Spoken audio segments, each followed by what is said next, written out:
Успех к человеку приходит не сразу. Многим приходилось добиваться его, порой через поражение, предательство и боль. Безусловно, испытания судьбы закаляют, делают человека сильным и непробиваемым. У героини моей сегодняшней передачи непростая судьба. За ее улыбчивым, светлым лицом скрывается история, которая может служить примером того, что только трудом и упорством человек может добиться каких-либо результатов. Путь к ее сегодняшнему положению был тернист, и дорога, скажу я вам, была очень непростой.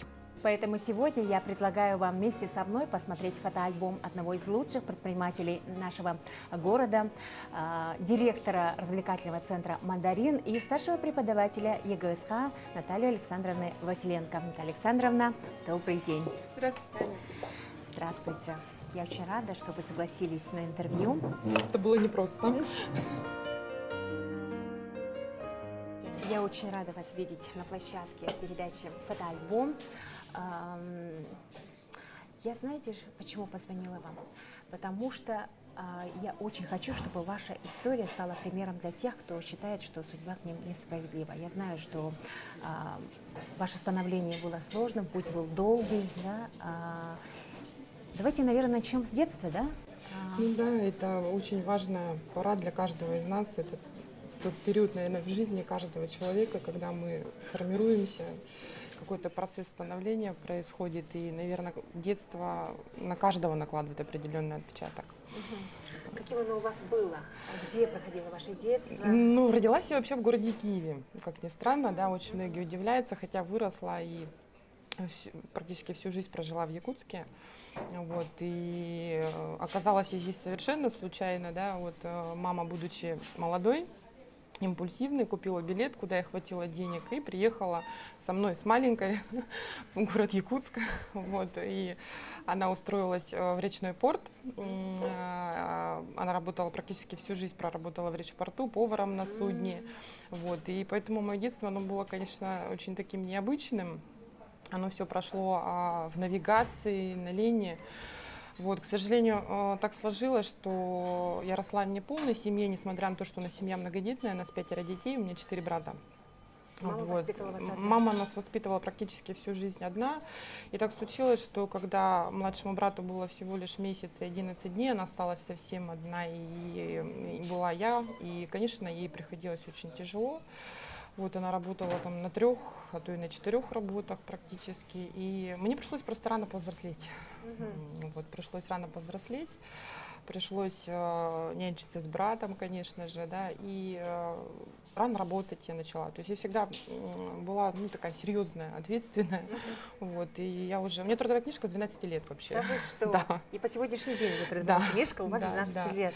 Первое место работы тогда? Это, ну, помимо того, что там, конечно, мы там красили баржи там какие-то там с мамой вместе, да, и помогала. Это театр оперы и балета. Да вы что? Вот, да. Храм культуры и Вот, искусства. да. Я убирала сцену театра, вот, и я, честно говоря, тоже безумно рада, что так случилось в моей жизни, потому что мне удалось увидеть, как происходят все репетиции, балетные, и это адский труд, конечно, да, и, ну, и, естественно, конечно, какой-то период времени я тоже мечтала быть актрисой. Ага, смотрели на этих Вот, артистов, да, да, красивых, да, да? ну, Давайте посмотрим вас в детстве. Да, ну, фотографий на самом деле не так много, да, но они такие любимые. Ну, это вот фотография с моим младшим братом Сережей. Ой, такие красивые. Да, к сожалению, его нет в живых. И это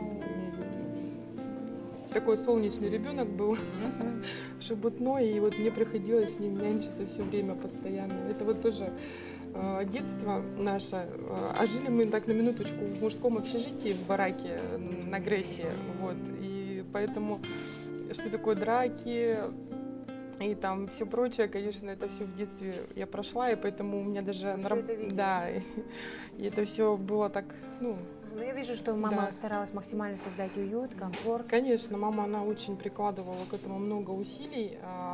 Самое важное всегда было у мамы, потому что детство было голодное, да, послевоенное, соответственно, это вот накормить, да, то есть вот всякими вкусностями, дефицитами всевозможными, да. Главное, чтобы были сыты. Да, главное, чтобы были сыты. И она, в принципе, всегда говорила мне, что она мне доверяет полностью, и никогда никакого контроля не было, потому что, ну, я правда такая вот ответственная была всегда. Это и беда, с одной стороны, и большой плюс, я даже не знаю, как это сказать. Вот, и вот мы жили вот в таком вот бараке, вот, такой, да, и когда вот уже речной порт расширяли, приехали бамовцы, его там вот снесли, и, ну, практически до 14 лет вот там я прожила. А каково было? Все-таки подросток, хочется наряжаться, Ну, общественное мнение уже какой-то... тяжело, конечно, было, да. Я хорошо помню вот этот период времени, когда там, ну, ты начинаешь расти, формироваться, там хочется какую-то модную одежду купить. И я себе ставила цели, там, я помню, вот брюки я так мечтала купить. Вот, и я помню, получила зарплату вот как раз-таки в театре Берлета, и вот у нас тут был магазин, этот, 1000 мелочей, там какая-то комиссионка несусветная, да, и я там скупила за 600 рублей там эти юбки-брюки, была счастлива несказанно, да, я, наверное, полгода с ними не влазила. Ну вот вы говорите, что вы рано повзрослели, да? Когда вот пришло осознание, что от вас зависит много, что вам нужно вот стремиться к чему-то лучшему? Вообще, о чем вы мечтали тогда? Вы знаете, ну, такую тему затронули, конечно, сложную, да. Действительно, хотелось лучшего всегда. Хотелось жить нормально, в конце концов, условия. Ну, представьте, жить в бараке, да, не иметь возможности не помыться нормально и так далее, да, то есть, ну, вот это вот, все прекрасно знают, вот это ЧБ, когда мы говорим. Это первый момент. И когда там ты ходишь в гости к одноклассникам, которые живут там совершенно в других условиях, конечно, хотелось, конечно, хотелось. Хотелось всегда, я, наверное, знаете, уже лет, наверное, в 12 всегда знала, что у меня будет семья, что у меня будет 2 детей, что это будет именно мальчик и девочка. То есть вот я, наверное, запрограммировала себя на эти вещи. То есть я всегда ставила перед собой определенные цели. В школе всегда учиться хорошо. То есть я понимала, что образование — это трамплин для будущего. То есть это надо было понимать всегда, и всем всегда сейчас рекомендую, что образование — это основа основ. Это первое. Второе, я понимала, для того, чтобы что-то добиться, не имея за плечой там какой-то, за спиной кого-то, кто тебе там финансово поддержит и так далее, значит, надо работать много. Это было понимание сразу. Вот мама, я еще раз говорю, она, к сожалению, там даже уроки не проверяла, она прекрасно знала, что надо там работать и как-то нас кормить. Вот. И когда она меня отправляла во все пионерские там лагеря, я отдыхала, не знаю, постоянно, потому что она в навигации, там как минимум 1 сезон. Ты где-то в лагерях, потом подрос брат со мной, соответственно, это было так все весело. Я всегда была там председателем отряда, там какие-то там вот это вот, да, капитаном команды КВН. Да, то есть как бы так охотно. Так всегда такие лидерские задатки у меня вот эти проявлялись, вот. И про КВН могу сказать тоже там отдельная тема, но это юмор, это, наверное, вот все, что мне сейчас помогает вообще поддерживаться в любой абсолютной ситуации. Без чувства юмора, мне кажется, вообще невозможно. Вот. И как-то так это вот все поэтапно шло. Вот. Даже школу, когда я закончила, вот, кстати, я не могу сказать, что у меня там прям такие теплые дружеские отношения с одноклассниками были, поскольку они по дискотекам, я на работе, да, вот, но я безумно...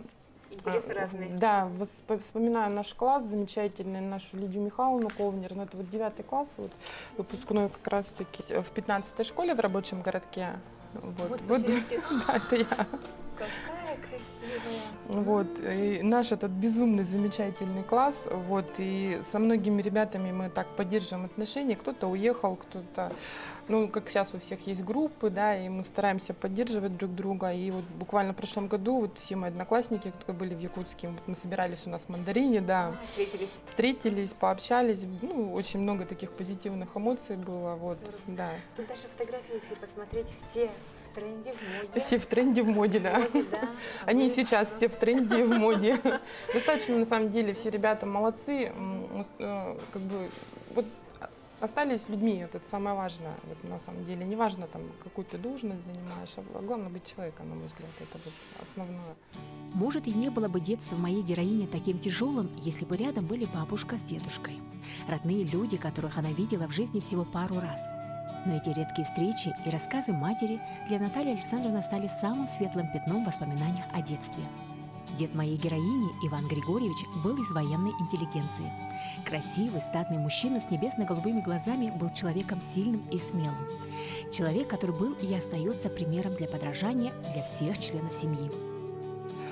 Мой дедушка, он прошел всю войну, и это военная интеллигенция, вот как раз-таки. Он служил на Прибалтийском флоте, он работал старшим госконтролем морского флота, он дружил и с Шеварднадзе в свое время, и с Брежневым, ну, то есть как бы, ну, такой достаточно человек. Но при этом, при всем, у него никогда не было каких-то таких вот, ну, звездной болезни, как сейчас говорят, да, то есть вот приземленный абсолютно человек с голубыми, как небо, глазами, светлыми абсолютно. И когда он в 81 год, он уступал место в автобусе, в троллейбусе, там, девушке, ну, то есть вот такое воспитание. Оставался мужчиной, Оставался мужчиной, кавалером, Давайте да. Я вот посмотрим на покажу его, это просто вот, ну, нереально красивый человек. Какой красивый мужчина. Да.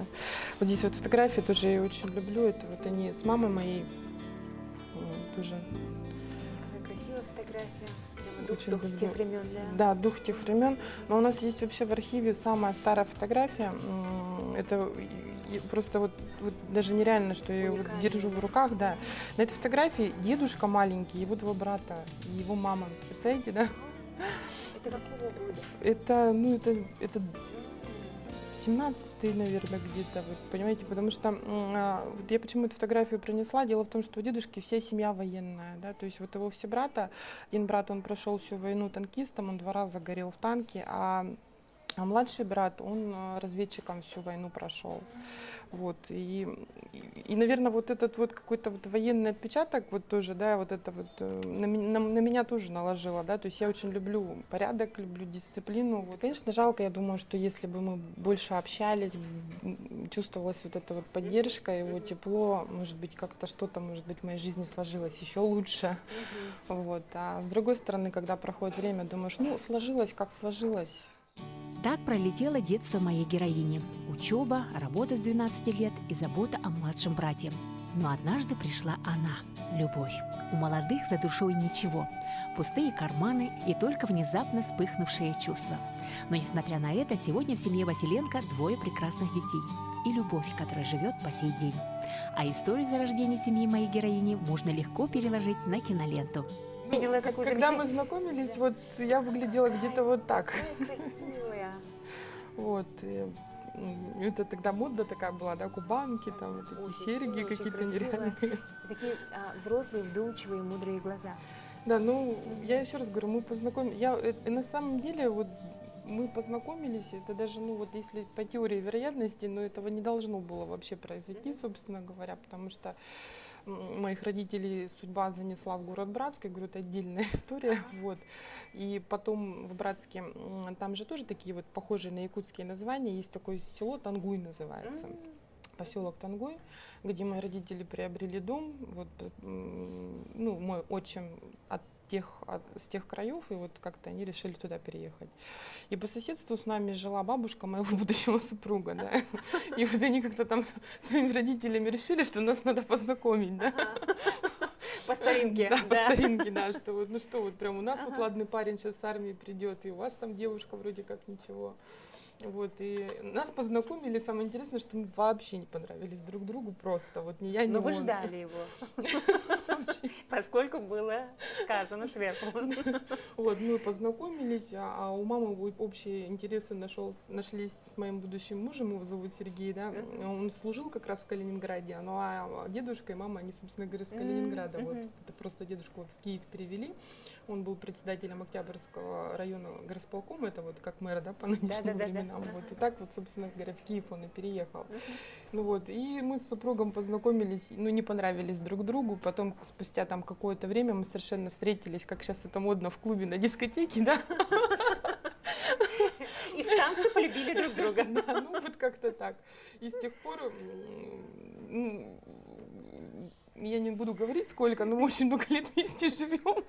Вот, и мой муж, он вообще в Братске работал в 90-е годы в ОМОНе.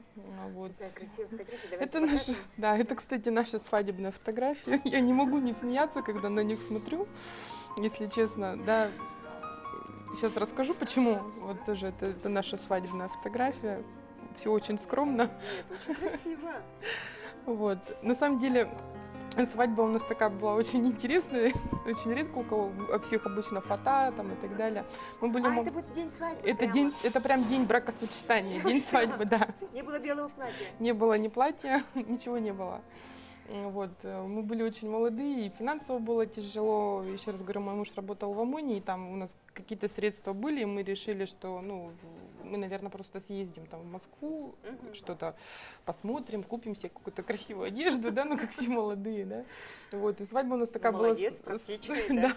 Свадьба у нас была такая своеобразная, это вот Сережа, вот, на фотографии показывала, это друзья, друг мужа со своей супругой, они, собственно говоря, были у нас свидетелями.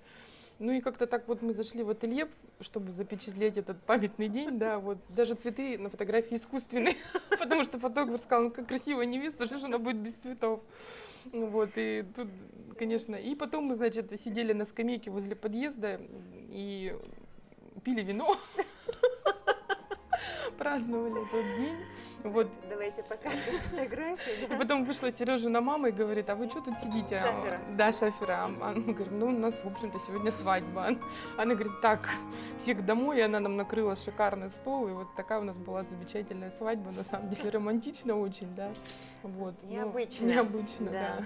Наталья Александровна, ну действительно, работать на нескольких работах, да, плюс еще семья, муж, нужно быть любящей женой, хорошей мамой, да, где только не работали, да. И вот те редкие минуты общения с детьми, вообще, что вы вкладывали в воспитание своих детей? Основной посыл? Вы знаете, я всегда старалась, чтобы мои дети, они были в первую очередь вот, ну, людьми, что ли, да, вот это вот. Очень, Хорошими людьми. Хорошими людьми, это очень важно, чтобы вот слово порядочность, это вот первое. Вот. Безусловно, как и моя мама, я пытаюсь из них самостоятельными, чтобы они были, потому что действительно это важно, когда ты из-под палки что-то заставляешь, и человек, ну, он как-то воспринимает это несколько по-другому. То есть очень хочется, чтобы у моих детей было свое я всегда, да. Это сложно, это вот надо с собой бороться, ты все время пытаешься диктовать, но очень важно тоже в какой-то период времени направить правильно ребенка, чтобы вот он куда-то вот в нехорошее, да, не ушел там с компанией там и так далее. Потому что сейчас в таком времени мы живем, конечно, мы беспокоимся. Вот. Но очень важно, даже когда вот какие-то там конфликты в школе происходят, мы пытаемся разговаривать, разбирать ситуацию. И когда дети, я понимаю, что мой ребенок не прав, я говорю, надо подойти и попросить прощения, да? Надо поговорить, надо выяснить. Вот это очень важно. Вот. И я хочу, чтобы они просто были хорошими людьми. Вот. Даже не важно, кем они будут, главное, чтобы они занимались любимым делом. Вот. И это вот старшей дочки касается особенно, потому что это она у меня безумно красивая девочка. Вот. Мало того, она еще очень умная. Вот. И, ну, это вот Ой, действительно, по правам лучшая от родителей. моя Очень старшая красивая. дочь. Она в прошлом году закончила школу, и, конечно, вот когда мы выбирали путь ЕГЭ, она мечтала все время об одном, но, к сожалению, там проблемы со здоровьем, и она не смогла поступить туда, куда планировала. Я сейчас говорю об МВД тоже, да, вот все-таки вот папина вот это вот. Ага, по папиной линии. Ну да, папа немного работал, но тем не менее ей всегда хотелось, вот, и, к сожалению, не смогли. И вот сейчас она в Питере, на таможенное дело учится. И вот очень сложно отпустить ребенка. Вот это такой период времени, когда это как-то в тебе внутри ломка происходит, вот как, что. Настолько срослись, да? Да, ну Насколько- переживаешь же чужой город, там, да, совершенно большой город по сравнению с Якутском, как, что, да. И вот я помню, даже в Фейсбуке как-то выкладывала фотографию, вот я Эмилии лично даже вот Ага, писала, она мне как-то даже в комментариях написала, очень важно отпускать, научиться отпускать детей. Я вот прям эти слова запомнила. Вот представляете, вот как важно, да, когда вот тебе кто-то когда-то в какую-то минуту скажет, ну нужные слова. Это очень важно на самом деле. Главное их услышать. Вот. И когда ты вот отпускаешь ребенка, немножко становится легче, да, то есть вот эту самостоятельность даешь в принятии решений, в поступках и так далее. Когда твой ребенок начинает понимать, что сейчас он ответственный за все, что делает в своей жизни, и не перекладывает свою ответственность, вот тогда я вот верю в это, что из него будет толк. Вот это вот очень важно. Вот это вот очень важно. А какое будущее вы им рисовали в детстве? Допустим, вы видели, что она действительно пойдет там в МВД или на таможенное, или какие-то другие вот задатки у нее были? И вы Ну, видели как бы совершенно? больше, да, к юридической у нее вот такая тяга была, но никогда не настаивала, то есть рекомендательный характер всегда носил. Что касается младшего сына, это такой период уже в жизни был Да, я непростой. знаю, да, что прямо с рождения. Да, когда он родился, там мы на 3-й день попали в реанимацию, потом месяц мы лежали в медцентре. Уже сколько лет прошло, до сих пор так благодарна вот нашим врачам. У нас действительно вот замечательный медцентр, вот, где выхаживают маленьких детей, они безумно такую работу делают. Я до сих пор это вот ощущаю, вот эту заботу этих врачей, и вот это очень важно, ценно для мамы. Вот, но очень важно еще, как сказать, не раскиснуть. Вот собраться, не раскиснуть, вот, не верить в эти все диагнозы и работать, бороться за своего ребенка.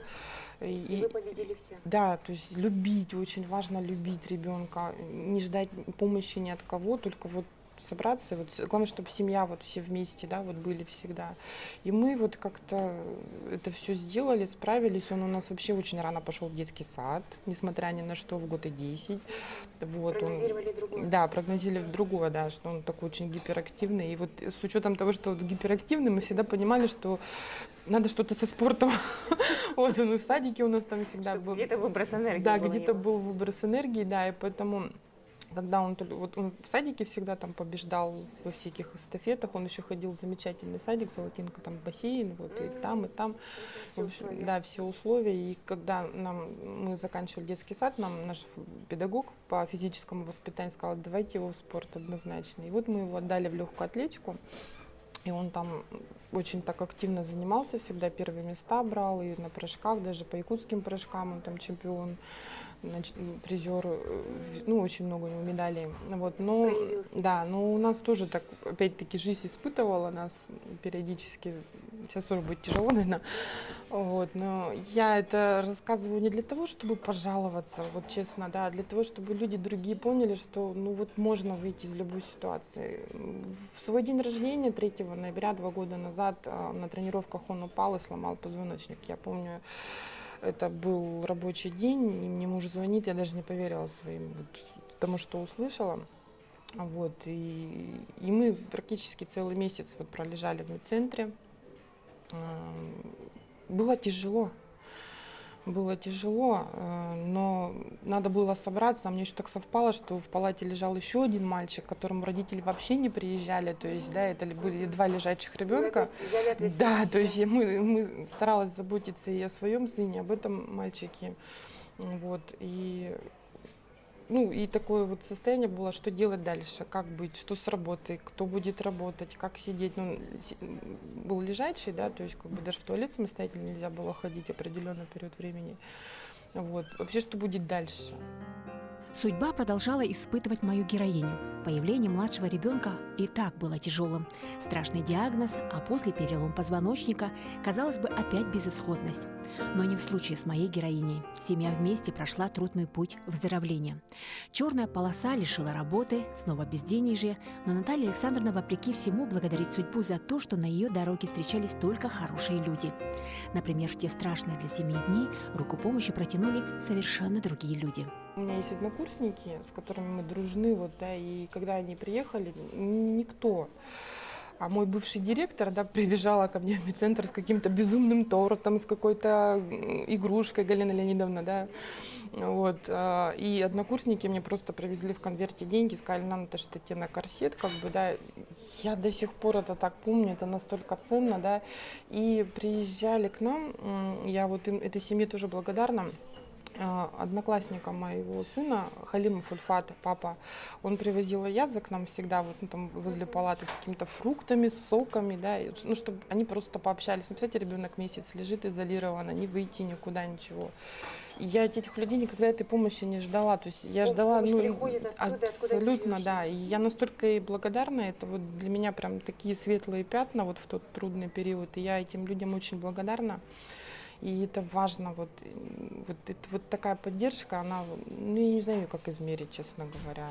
Ее никак не измеришь, и поэтому я всегда людям говорю, вот просто поддержите словом, какими-то мелочами. Есть возможность, если ты понимаешь, что человеку плохо, позвони, а лучше приедь, просто поговори. И это такую вот даст поддержку человеку, что он дальше пойдет самостоятельно. Вот это очень важно, очень важно. Вера в лучшее и упорство моей героини привели к тому, что дочь Анастасия сегодня уже студентка Российской академии народного хозяйства при президенте Российской Федерации. А сын, занимаясь у тренера Екатерины Манаковой, достиг больших результатов. Сегодня радует родителей своими успехами в спорте. У 10-летнего Дениса первый юношеский разряд по плаванию.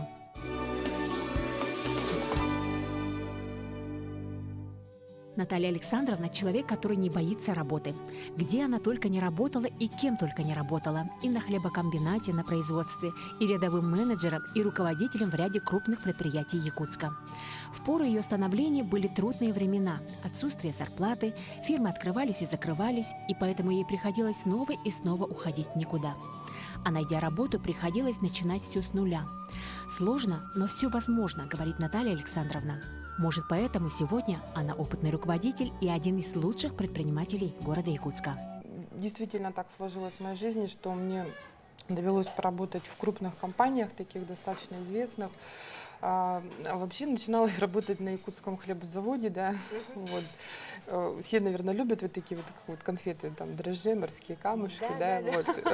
Вот. Обсыпанные сахаром. Обсыпанные сахаром. Это адский труд, я вам скажу, да.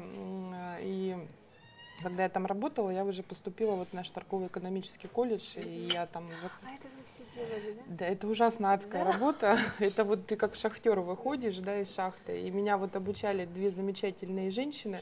Рада Васильевна, Царствие Небесное, к сожалению, нет в живых уже, и Октябрина Афанасьевна.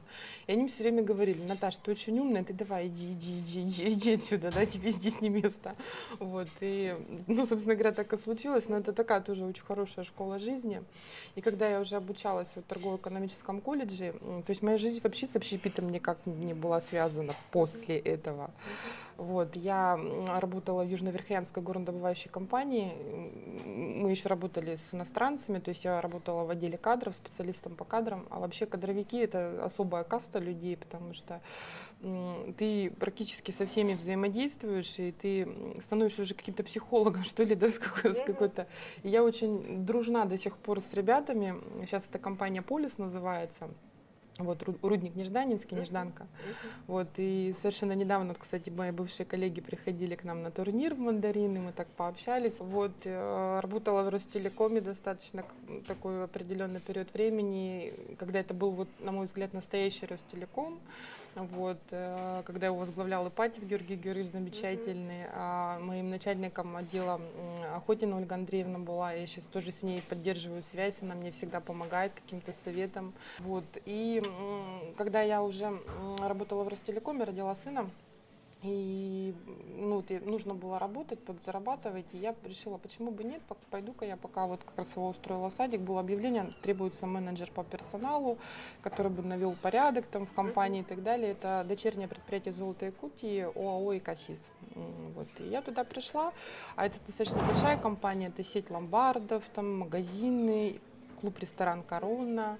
Там большая сеть, да. Я была буквально 2 месяца, и наш генеральный директор Андрей Анатольевич меня вызвал в кабинет и говорит: ну, мы хотим, чтобы вы остались с нами, как бы работали уже постоянно, системно. Я говорю: ну, в качестве кого? Он говорит: ну, пойдете замом по организационно-правовым вопросам. Вот, и в итоге, получается, вот, возглавила эту службу, это отдел персонала, юридическая служба, подбирали персонал, и там вот как раз-таки случилась вот эта встреча с общепитом, с ресторанным бизнесом, да, вот, когда-то в один прекрасный день Андрей Анатольевич говорит, вот корона, давай занимайся, наводи порядок, вот, в общем, все, мы отдаем, да, вот, и я недавно ездила в Питер, мы как раз с Андреем Анатольевичем встречались вместе, он говорит, ну, вот видишь, говорит, Наталья, говорит, вот так мы, говорит, тебя и привили к ресторанному бизнесу, вот, но, к сожалению, это был такой период, когда компании открывались, закрывались, да, какие-то деформации, трансформации происходили, кто-то объединялся там или наоборот. Вот, и с СИСом тоже самая история произошла. Вот, и когда клуб «Корона» продали, я подумала, что, ну, наверное, все, я уже здесь как-то себя не реализую уже ни в каком направлении, и просто ушла в никуда. Вот, и достаточно долгий период времени я была без работы. И потом тоже увидела объявление, что требуется специалист по работе с персоналом в группу компании «Скиф». Это вот сеть розничных магазинов. Я думаю, ну почему нет, пойду. Вот, я помню, пришла на собеседование, тоже задали вопрос, ну как вы там с руководящей должности пойдете просто обычным там менеджером? Я говорю, почему нет? То есть мне все время приходилось вот с нуля доказывать. Да, то есть это персональщику вообще тяжело начинать в компании, потому что ему ставят задачи навести порядок, оптимизировать, кого-то приходится увольнять, да, ну, то есть смотреть эффективность каждого сотрудника, это морально очень непросто на самом деле, то есть ты приходишь со своими правилами, со своими порядками и так далее, и вот каждый раз подниматься и доказывать и показывать, что ты можешь как профессионал, да, но при этом остаться человеком, вот это очень трудно, всегда было трудно, и это меня очень сильно закалило, поверьте, вот.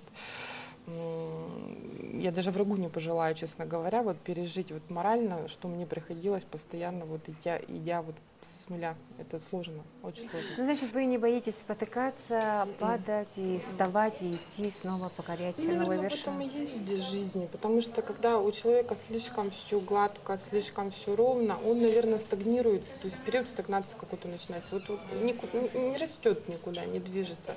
Когда ты выходишь из зоны, вот мы недавно с коллегами разговаривали на эту тему, вот очень важно выйти из зоны комфорта. Трудно, да. Вот я даже, честно говоря, этот прием в управлении очень часто применяю, да, когда я сотрудников там, Ставите какие-то эксперименты, да? ставлю, там, могу поставить на другую позицию или на другой этаж, там, да, и когда человек из зоны комфорта выходит, он пытается, он же развивается, он начинает узнавать что-то новое для себя. Это вот такой очень важный момент, очень важный момент. Сегодня Наталья Александровна Василенко – директор одного из лучших развлекательных центров Якутска «Мандарин». Место, которое она безмерно любит за детский смех, за царящую атмосферу и настроение. Тяжелое детство, можно даже сказать его отсутствие, все эти трудности, которые были в ее жизни, не сделали мою героиню человеком злым и обиженным на судьбу. Наоборот, Наталья Александровна сегодня наставник для своих студентов, отличный руководитель для своего большого коллектива, а также добрая и любящая мама для всех ее гостей и деток и для детей-сирот, которые растут на ее глазах добрыми и открытыми людьми. Да, благотворительность для моей героини не пустое слово, а нечто гораздо большее. Вы взяли шефство, да, над детским домом, но они регулярно к вам У приходят. нас, да, мы как бы так особо стараемся не говорить об этом, но я обязательно сейчас об этом расскажу более подробно, чтобы другие люди поняли. Понимаете, вот помощь детям у нас всегда воспринимают как: набрал кучу подарков, игрушек, приехал дежурно в детский дом, подарил и уехал. Все, на этом все. Вот вроде как помог. А на самом деле, когда вот мы начали заниматься и начали работать, я поняла, и вот потом коллеги мои, вот все, вот весь наш коллектив подключили, да, им очень важно пообщаться, вот, поговорить, чтобы у них спросили, как у них дела. Они очень любят обниматься, безумно любят обниматься. Поначалу это, конечно, так вот эмоционально тяжело, там плакать хочется, все. Когда ты с ними на равных вот начинаешь общаться, как у тебя дела, какие там у тебя планы на будущее, да? Потому что вот за 5 лет они выросли уже на наших глазах.